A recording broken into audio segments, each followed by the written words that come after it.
साथीहरु हेर्नु चाहिँ हाम्रो चाहिँ इस्कुस फलेर आम्माम इस्कुस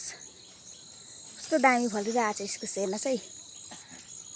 आम्माम कति बेसी छ हो इस्कुस त इस्कुसको माली चाहिँ उ पर छ नि फेरि टिप्दै छ उ आम्माम इस्कुस एउटाइमा यत्रो बेसी फल्दो रहेछ तीनटा लाग्दो रहेछ है तो दामी इस्कुस आम्माम के लाएर फलाउनु भएको के लाएर फलाउनु भएको दाजु यो त गाईकै मलमा हो बहिनी फल्नु चाहिँ फलेको यति बेसी इस्कुस फलेको चाहिँ आम्माम हाम्रोतिर त यतिखेर इस्कुसै फलेको छैन भर्खर लरा जाँदैछ यहाँ चाहिँ फलिसके देख्दैन रहेछ नि त त्यहाँ मै चाहिँ उयसमा चाहिँ आम्माम यो चाहिँ इस्कुस घारी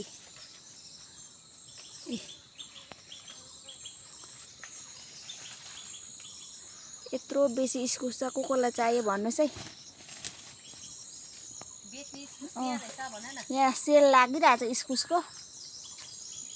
कसरी केजी हो दाजु इस्कुस इस्कुस त बहिनी यो 40 देखि 50 सम्म छ 40 देखि 50 रुपैयाँ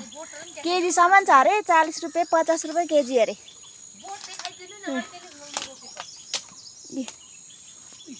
त्यहाँ रोपिरहेछ बोट चाहिँ मलकै थाकमा छ नि यो त किरा पो लागेको छ एउटा के अरे यो हाँगामा चाहिँ दुईवटा तीनवटा फलेको छ नि इस्कुस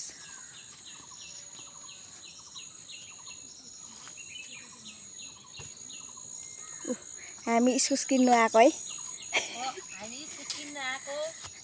तपाईहरु पनि आउनुहोस् है इस्कुस किन्नु यहाँनिर के भन्नु अब मायाहरुको घरमा माया चिनेन भने पञ्चायतको घरमा लुअर तोदेमा पर्छ यो चाहिँ इस्कुस चाहिँ यस्तो पाइन्छ यहाँ हेर्नुस् है झोलामा यस्तो दामी चाहिँ इस्कुस हेर्नुस् है हेर्नुस् है दामी छ कञ्चन 50 रुपैयाँ केजी हेरे तर यहाँ इस्कुस चाहिँ लुअर तोदेमा पर्छ यहाँनिर हामी चाहिँ कान्छा दाजु भनेर भन्छौँ उहाँको घरमा है अब हामीले राखिदिएको नरेगामा नाम राखिदिएको कालियापा हो तपाईहरुले चिन्नुहुन्छ कालियापा घरमा